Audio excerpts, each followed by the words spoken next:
Good luck with that. Now, John Torode's cooking steak for spring, lamb steak. It smells like spring in here. Spring has sprung, the grass has riz, and we need rain, of course, to make it grow further. Oh, plenty of that. We've got loads of it, haven't we? Plenty of that. So I thought, well, why not? So lamb steaks, spring veg, lots and lots of spring veg, but these are leg lamb steaks, and so what you've got is you've got a little bit of a layer of fat across the top.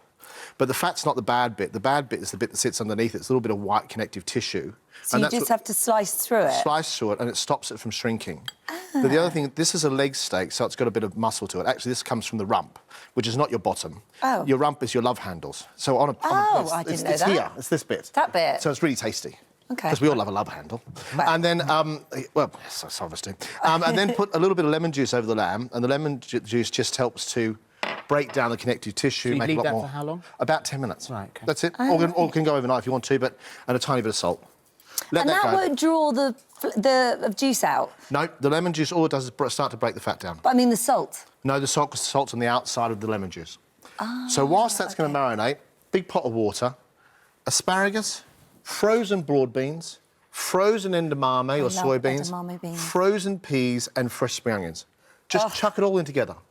Don't have to buy fresh stuff. Frozen, because it's sat around, they've done it straight away, and they've put it in, and they've kept it lovely and fresh. They're But great. you could do, obviously, you could do... Yeah, you could do if fresh. you want to muck around as much. But, I mean, if this is about, quick lunch and quick dinner... I love edamame Will you stop beans. eating my mise en I can't place, help please, it. Holly? Thank you very much. They're just the best.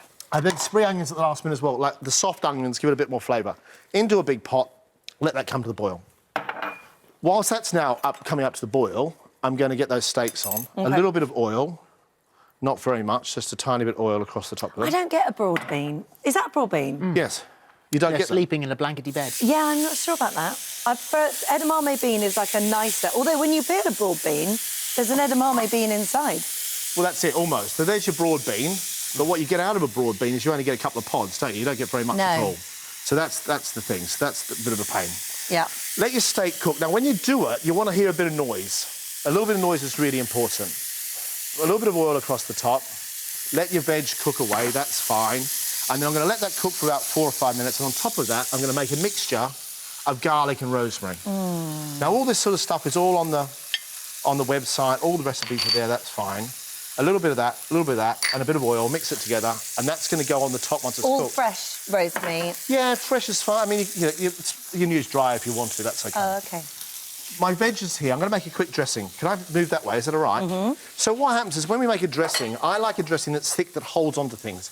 Hate it when you pick up a dressing and it doesn't stick to stuff. Right. So here's the trick. Mustard, a good couple of spoonfuls of mustard, and then a little bit of vinegar. Dijon mustard, a little bit of red vinegar. Yeah. You mix the two together. Lick your fingers. Sorry about that, everybody. It's all right. And then it mixes together. Now, what happens here, it means that as you add oil, it's like making mayonnaise, but there's no eggs in it. And it holds together and it emulsifies. Yeah. And it makes a thick dressing that will then stick around everything. So instead of having Is this going on the lamb or on the veg? on the veg. Oh, wow. So that won't separate? That won't separate, no. So as you see, just mix it all together, and it is like, it's just olive oil and veg oil. And I would probably put walnut oil in there, but today's a nut-free zone in the studio, so there's no nuts in here at all. But you can use Some of our anything. earlier guests. That's right, yeah, our earlier guests. So now I've got my dressing,